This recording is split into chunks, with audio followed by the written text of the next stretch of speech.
بسم الله الرحمن الرحيم. الحمد لله رب العالمين،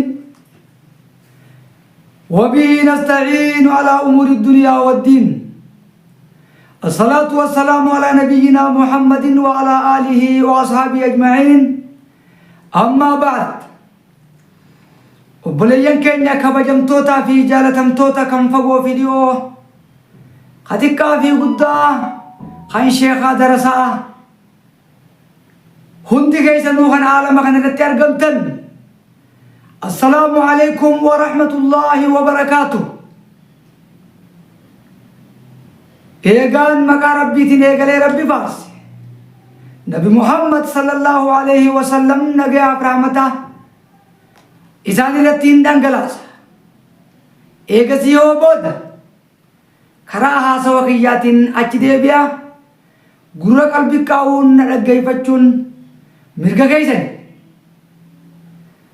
تنافو بلين كينيا خبجمو شيخ بيان دعوة أرلان تنا مال فيديو في جتني ورن وردوتوتا خياتاتن خنيغا يتنيس غلطوما أكسما ورن وردوتوتا خيانتين الرين أرلا إيغلا وردوتوتا شيخ بيان دعواتا قوبي فيا وردوفا هوغا فيديو انتياتلو سنبرا كيس مالي ليغلتن بسم الله يتني مقا ربيتين سبسكرايب لايكي في شير بوتني وبلين كيسن بران كيسني قوبي بريدو تنا أكا قوبي برا يومان أن قدي سيسن برا حتى تمر دفتو إسن غرغر تنافو عشيك بيان دعواتي أرمال فيديو يتن قوبي بريدو عجائبا قوبي فياسنك وكوبا غرغودا خنمني اتين فتنة ماجر خنمني اتين قبو ميجر ورّا قبو ميجرون اللي ربي آفيو أرادو كوبا سنين دواء إساقا بدي رفيد ركوبا مالي فاد آلما كان الرأي من ما تيم وكرما جرى ركوبا خنا أما ركوبا سدي في أما أفريتين مودم ركوبا أما أني مودم مخنا كيستي فلالتني نمني ونينا نهيبتون إساتي جرت خما تليفون إسني خينيو خنان شيخ بيان دعواتنا حال وجدتني دواء كيسن بيجوما جدتني تأكار قدتني بين خراغنا إسني رو فيسي فيدو ورّا فيدمو ورب إسناول نتن ديريسين قايمي شيخ بيان دعوة وني مودم تمالي هو جدتن خلو رفيتين جرا دولا درسو أمر ينقدا مالي نمي ركوبا ريفيلسا نمر رافيتو نمي ميري ركوبا غوسا غوسا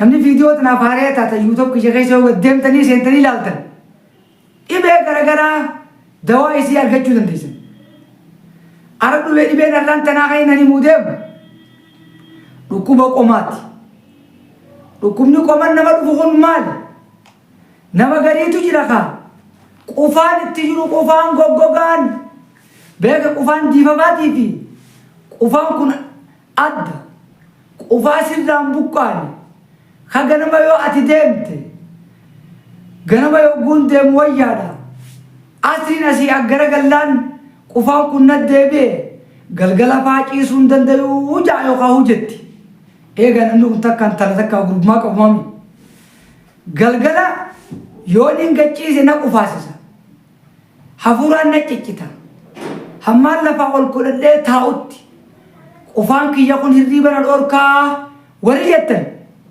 خنو دوان سا أكما قفان سنجرتي ربي ركوبا بوسيتي دوا جلب بوسي دوا نسا شيخ بيان دوا بلتي أرغما غتيرا كشان نان نومي سنجرتني يا وردي بيتن أنك بمتني مقرما جرتن نان نومي سنجرتني تين دوا إسني فدا uftani akka fudhattaniin beeksisa isinii godhu dhibeen qomaatun waysan qofa iltihaabaati sadri ja'an haakimni gariin ka yoggaa ati qufaan sirraa buqqa'u yogguu namni waan akka qullubbii faa nyaate xiqqorraa buqqa'eetuma eegan ammaan ittuma deebu haakima kana dhaqan san dhaqan ka dadhaban dhiiroo qabbanaan nu jiraafaa jedhanii mana haakimaa dhaqanii وومتك ديگر رايف دبني dhalaan garii fi dhiirti gariin ijoolleen gariin nama hedduu duraa mokkoramaa jirtu jira.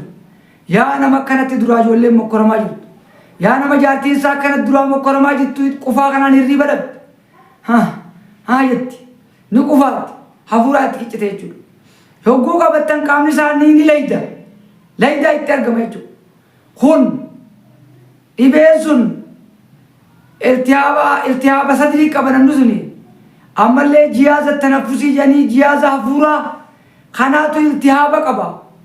Dawaa iltihaaba san irraa dhiqu ammallee dawaa gartee yeroo gabaabdutti eega rabbiitti isa fayyisuutu nu harka jira. dawaan qoratamaani hoottaa fudhaa kara telefoona itti isinii keenyuu kana waatsaappiidhaa fi kara daarektiinis iimoonis lakkoofsi kiyya kanumaatti dalagaa sheebbayaan daawaa haloo jettanii biyyuma jirtanii miilaan kan hin dhufne mana keessan keessa teessanii dawaa keessan kana fayyadamtanii achitti isinii dawaa xalabattanii isinii fiduu ni dandeenya. Warri biyya Ameerikaa jiru, warri biyya Ameerikaa jiru, ka biyya Awurooppaa jiru, wannuma ergata poostaa ka sharqiloosat kana biyya Arabaa kana keessa Dubaayii fi Kuweetii fi ammallee Suudii, Baareenii fi Umaan ammallee Oromiyaa bal'oo keessa wali jirtan hoottaa fayyadama. Wayi kana qofa ammaas dhukkuba sombaa, dhukkuba hasmiidhaa. Hasmii jechuun maali? Hoggaa bakka gartee wadaajaa dheeyte wadaanyi kun yookaan mana kee keessatti hoggaa libaanata irra kaayattee aaraa arbatte aaruma kana hin dandeessu. Hafuuraa si ciccita. Funyaanuma kana keessaa bishaan si yaa'an hafuurri qaxamsi jeeti ilmaa waa takka dubbachuu dadhabde jechuudha. Isin tun rabboo yookaan hasmii janiin yaa warraa waan gartee fayyadamanii jira waan gartee funyaanitti ifacaasan sanfirraa lafa kaaya dawaa ajaa'ibaa kaa dhibee san isinirraa massahee qulqullitti isin deebisu jechuudha. Hasmii waan jedhan ammaas wanni urgaa waa shittoo isin danda'u namni waan san qabu majaalii waan ajaa'ibaatillee hin danda'u namni sun yaa nama saniin qabamte hoottu akka ajaa'ibaatti dawaa waan san sirraa qulqulleessu sii kennina siin jedha. Akkasumatti nama garii ammaan nama bishaan qabdaa bishaan sirraa waraabna jaanii ni jira wanni dhukkuba sombaa jedhamu hundinuu dawaan saakaa torbaanuma lamatti hoggaatti fayyadamte si qulqulleessee eega rabbiitti rabbumaan nama qulqulleessa mana hakamaatti deebitee iflaaltee dhibee sanirraa akka ati qulqulliidhaa dooktorri qulqulliidhaa maaluma figgoote siin jee si taajjabuu yookaan si ajaa'ibuu jira. Warri dhibee sombaatiin qabamtanis asumaan dhuftanii dawaa kana akka fudhattanis hin jedhu. Warri ammoo kiniina fayyadamaa jirtan kiniin keenya wali darbinaa kana finneetuma dhufnaan jiinaa nuti kiniin waan irraa oomishamu waan beeknuuf waan kiniin seerra jabaadhaa hoggaa isinii finde darajaa waan sanitti wajji wal qixxeessine yookaan kiniin sanfirraa dhiisis hin jennu. Torbaan lamatti fayyadamtee laaboraatoor keettee ilaaltee fayyummaa ta'e doktora irraa qulqulleeffattee deebitee sheebbayaan daawaa wanni ati jetti dhuguma rabbiin waan dalagdu keessa barakaa si haa kaa'u taqabdu keessa illee rabbi barakaa si haa kaa'u naan jettee eebbisuu ni dandeessa. Kanaafuu rabbi galatoonfachuu isin barbaachisa. Rabbi onlaayina kana nuuf fidee ati bakka hunda jiru anaa bakka fagoo jiru ichirraa walirraa nu fayyadamsiisa. Kanaafuu ammaas dhibee gurguddaan ilmi namaa ittiin beekamu hedduu ittiin rakkamaa jiru dhukkuba shimbiraa jedhanii jira. Sheebbayaan shimbiroo dhukkuba qabdii dhukkuba shimbiraa jedhanii jira. Dhukkubni shimbiraa kun ilmi namaa ibidda faaniif gugguba dawumantaan ifaaf hin naqeetiif akkisiisa. Isiin tun dawaa qoratamaa qabdi. Dawaa dura akka isiin nama gootu barattee wanni tun dhukkuba shimbiraatti jettee firra beeytee dhufuu si barbaachisa. Akkisi gootu fincaan si diimeessiti deebitee ammaas ija tana si diimeessiti qaama kee kanaa uumamaa si daalachoomsitii jechuudha. Isin tun hedduu qaama kanarratti dhukkubbii si argamsiifti. Dachii tana gachiisuu hin dandeessu. Namni dhukkuba shimbirrootiin qabamtanii jirtan dawaa yeruma takkatti isinirraa giraama isin biyya isin jirtan isin gaafannee giraamaan isin goonee waan isin keessaa diddiisee akkasumatti akka walii isin deebinetti irraa fayyadamta isin kennina asumaan haloo nunjaa dawaa isin kennuu ni dandeenya isinillee irraa fayyadamuu ta'uu ni dandeessan dhukkubni shimbiraa dawaansa akkuma inni dhufetti dawaan isaatis dhufee jira keessaa'uu dawaan qoratamaan dawa jechuun beeke dawaa fudhatte hunda fixxee wanni hundarraa fayyattee eeguu miti dawa jechuun yogguma dura dhuytee jijjiirama si fida guyyaa lamadaatti deebinaan dawaan sun si fayyeessa hotti fuftee si fayyisa jechuu eega rabbiiti fayyaan akka rabbii jirti dawaa akkanaatu nu bira jira warri biyyoota adda addaa jirtan dhuftanii nurraa fayyadamuu ni dandeessanii jenna akkasuma dhukkuba tiruu dhukkuba shimbiraa yogguu namarra ture dhukkuba tiruu nama ta'a irtihaabaatas kabid jedhanii nama gartee tiruun iitolte nama tiruu si iitawe jedhaniin nama gartee ooramal kabid jedhanii feerusaatal kabid jedhanii dhiigaatu gartee si qinxaawe tiruu si qinxaawe qinxaatu gartee isin turuu bar dhiiga kana keessatti qinxii argame feerusaata qabda namni jedhan hoottaa gama sheebbayaan daawaa tiruun hin fayyitu jettaniin tattaa'ina nuti qooda tiruun qabdu beekna tiruun gosa akkanaati jennee si gaafannee gosa isiidhaan ati qabamte beeknee dawaa giraaman seekannee irraa qulqullooyte jechuudha waan kanarraa nama tiruun itoytes isii tana maaliin beekte garaa kanaatu karaa tokkoon karaa mirgaa kana taatus karaa bitaa jirti karaa bitaa taatus karaa bitaatiin si jabaata deebi'ee ammallee waatu akkanatti harma kana jalaa gasti waraana hafuuraatu yeroo gargarii si ciccita garaan kun si jabaata yeroo gargarii akka waan si'ii ta'uu akkas fakkaate jechuudha ati yeroo san maali tiruun qabamtee jirta yoo dachii tana ciiftees oowwaan duydaan si baha osoo firaasha fedhan si haayani firaasha irraa buutee dachii isi lubbuun sin jetti gara gaggalta qalbiin sin rakkatte jechuudha isii tana dawaa qoratamaan nu bira jira ka fincaanii wajjin dhiiga keessaa isii tana si qulqulleessee tiruu teetan dawaa tiruu teetiisuu jira nama tiruu qabna jettanii fi shakkitan yoo tiruu qabuun waattanillee yoo dawaa kana fudhattan tiruu teessantiis yommuu tiruun qabamtan akka fincaanii wajji isin irraa bahee tiruun teessan qulqullooytu taatanii jechuudha akkasuma eega dawaa tiruu himne dawaa maalitti kaleen yaa jara keenya warra kaleen sun turtee deemee kalma tana dhiquu jira kaleen dhiqina har'a booda yoo kaleen teessan duutee dawaa kaasuu jira kaleen sun turtee duutee kalee jechuun maali dalagaan siin wayi dhiitti isin waa dhiquu dadhabnaan kalaas nama garii miilee hiiteessiti miilumaa olii ta'u namna gariin kalma tanaattus keessaa garrarra waa takka hin danda'u jechuudha akama oguu dhaqe hasaatul kilaa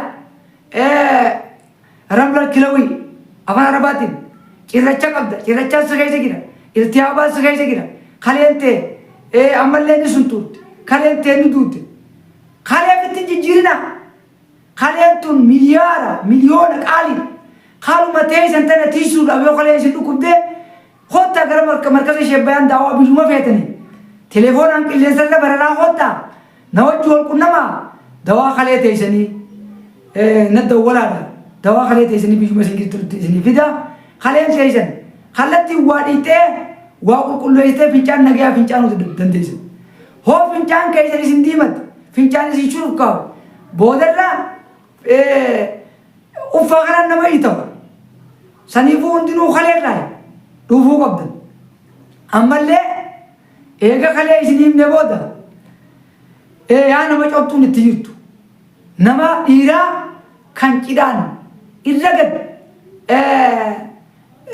gadheeratee qaamni saalee isaa kun irraa xiqqaatee akka maletti suntuuree fincaan isaa kun irraa bahuu dadhabee itti diduu barbaaduufaa jira uffaan kun iitawee handhuraa gadi kun hundinuu nama yeroo gargarii dhiigafaa fincaanuu jira ka fincaanitti kun maal qabdan cobtuudha isinittaa iltihaaba cobtuu san qabdanii daddaffitti gama sheebbayaan daawaa dhuftanii fudhachuu ni dandeessan amma eegan kalee hime waan irraanfadhee jiran man coggaaraan isinii mudemu yaa nama coggaarraan qabamu coggaarraan qabamee way garuma kiyya kanaatu akka maletti na laalata anuma keessaa gururiyaa waumaa garaa kiyya kana keessa na fiiga akkana jagariin nyaata kana yoo nyaadhe narraan dalagu akkanumatti laphee irra na ta'a waan akka singiggoo kanafattiin singiggawa yeroo garii na haqqisiisa anumatti ol na godha akkana jaa kunis gaastirik yookaan coggaarraa yookaan meedaa yookiin garaacha kanaan qabamtee jirta hottu shebbeen dawaarraa dawaa waan kana isin irraa qulqulleessu ka makiinaa daleessisu ka garaacha keessan ka qabbanaa'ee oowisu kana fudhachuu qabdan jechuudha. Garaachi wayya kana qofa nama barbaree kana osuma fedhuu kanumatti halaalumaa ka jedhu kattiin dhiyaannee jira. Kayoo barbaree nyaate kanas nakkaate na dhukkuba jeetuma garaa kana lafattiif qabu jechuudha. Saniifuu coggaarraa keessattuu isin madame shaayii tana yoo dhugallee shaayiin tun dhayitee bakkuma san gubdi. Barbaree waan barbaree qabu yoo itti fayyadames hin danda'u. Nyaata isaa ta'uu barbaada malee nyaatuma fedhe yoo dura kaayan garaa isaatiif hin ta'u jechuudha. Kun xabiyaa isaati miti coggaarraa akkanaa jira. Coggaarraa solloqeeti madaabu. Coggaarraan kun maali? Rifeensa qaba. Rifeensi kun waan fayyaa isaa eegu waan ta'eef rifeensi kun yoo gurraa dhume ni madaabu. Ni solloqa. Solloquun tunuu dhibee biraati. Solloquu tana keessa kutee madaa'uu dhammas. Kanaafuu dawaa madaa kana dhibsu kanaa jira. Ka ammallee rifeensa kana irratti magarsu ka akka gartee simintootti isa kana jabeessu ka coggaara meedaan isaa yookaan qochumaan isaa jabaatee nama qochumaan jabaatu waa hunda nyaachuu danda'a. Qochumaa keessan jabeeffadha hootta qochumaa keessan jabeeffadha ogunju qochumaa keessan kaayadhaan jenna. Jabeeffadha dawaa qochumaa jabeessuu jira. Waliigala qochumaadha. Waliigala dhukkuma gartee garaa nama dhukkubu kana. Hundaa'uu tartiiba isinii goonaa dhuftanii fudhachuu ni dandeessan gaastirik isinii himne gaa. Marrimaan keessi nama solloquu jira. Marrimaan kun tuubboodha. Tuubboo gartee waa keessa deeman. Tuubboo tana keessa farteetiin guuttee namarraa ba'uu dhabuun an sagaluma tanatti deemuu hin danda'u. Hadhooytu si guute moo kana dawaa tartiibaan marrimaan kee tartiiba si godhu jira. Dhalaa marrimaan itti ol deemu lubbutti. Dhalaa marrimaan miila kana seenee jedhu taammallee olii ganna keessa fiiga jedhu shukkummaan ifin laaqin dawaa fudhadhu dawaa ati dhuydee kana rakaatan goone yogguu ciifte marrimaan kee kallattiin bakkatti sii deebi'anii jira. Saniifuu ayyi dawaa wanni jaamuun biratti argamaa dhukkuba akkanaatiin qabamee osoo hin taane akkanuma na dhukkuba jettee dhibeetee balliftee himannaan dawaan keenya nu bira jira dawaan kee nu biratti argama jechuudha. Kanaafuu warri bakka adda addaa yaatanii dadhabdan karaa sheebbayaan daawaa dhuftanii dawaa adda addaa ittiin fayyadamuu qabdan jechuudha. Inumaa'uu warra dhiiga fincaanu fa'aa jira jechuudha. Warra dhiiga fincaanu ammallee warra fincaan qabachuu dadhabe. Fincaanuma kanaan hin qabane na qabnaan hamma mandaquu hin danda'u nama jira. Waan si keessaa laafatee jira qaboo waan si keessaa laafate kan tartiibatti waan jabeessu jira dawaa jabeessu. Ati wanni jettu fincaanumaan qabachuu hin dandeenye na qabnaan hamma eeguu hin danda'u yeroo ifirra fa'aa fincaanuun barbaada. Yeroo gariibaa ilma aboo nama salaatu fa'a. Meeqa aboo ka bakka hunda akkana nun jiru. Salaatumaa huu dadhabne aboo tanumaa salaata kanarraa nu dira jiru. Arraboota kottaa dawaa fudhadhaa du'aa ilaa godhaa maallaa keessan salphaa kafaltan akkasitti dhuftanii du'aa nu gootanii jechuudha. Obboleeyyan keenya kabajamtoota fiidiyoo tana likkii dhageeffadhaa obboleeyyan keessan biraanis gaya warri yuutuub gurguddoo qabdanii sheer godha. Kana booda maan du'aa isinii godhuu deemu. Aboo dhukkubsataa keessan hundaa'u rabbi isinii haa fayyisu. Aboo ta'ummaa kiyyaa kana sababa godhee rabbi isin haa fayyisu. Aboo rabbiin fayyaa rabbiin arshii gubbaa ol ta'ee jiru isin haa fayyisu. Dhukkubsataa keessan dhabaa keessan rabbi isinii haa duroomsu. Warri biyya namaa jirtan fayyaa ta'e isinii eegee rizqii isinii kennee diinii fi dunyaa isin bilkeessee ربي إسنا أقلتو ربنا آتنا في الدنيا حسنة وفي الآخرة حسنة وقنا عذاب النار اللهم صل على محمد وآل محمد كما صليت على إبراهيم وآل إبراهيم إنك حميد مجيد وبارك على محمد وآل محمد كما باركت على إبراهيم وآل إبراهيم إنك حميد مجيد السلام عليك أيها النبي ورحمة الله وبركاته السلام علينا وعلى عباد الله الصالحين سبحان ربك رب العزة عما يصفون وسلام على المرسلين الحمد لله رب العالمين. هم فيديو رفنو ولد جانتي نجانا ترى. السلام عليكم ورحمة الله وبركاته.